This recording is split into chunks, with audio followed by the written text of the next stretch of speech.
দেখা যায় প্রেম করে নিজেরাই কাজী অফিসে গিয়ে বিয়ে করে ফেলছেন, এটার সাথে আমি একমত না।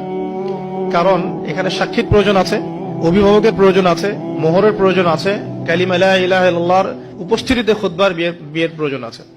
এভাবে ম্যারেজ গুলো যেগুলো হচ্ছে বেশিরভাগই আমাদেরকে জেনার দিকে নিয়ে যাচ্ছে, এবং দীর্ঘস্থায়ী জেনা, একদিন দুই দিন না, বছরের পর বছর থাকছেন, জেনা করতেই আছে।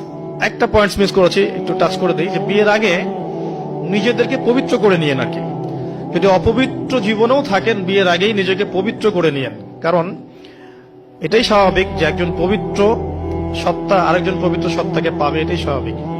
অপবিত্রতা পবিত্রতা কখনো একসাথে হয় না, যদি একসাথে হয়ে যায় তখন বিশ্বযুদ্ধ লেগে যাবে আর কি। কথা বুঝতে পারছেন? নিজেকে আগে পবিত্র করে নিয়েন। আর পবিত্র করার জন্য আল্লাহর কাছে প্রমাণ করতে হবে যে আল্লাহ আমি তোমার বান্দা বা বান্দি।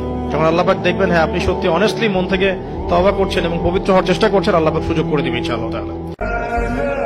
لا نحتاج المال كي نسلك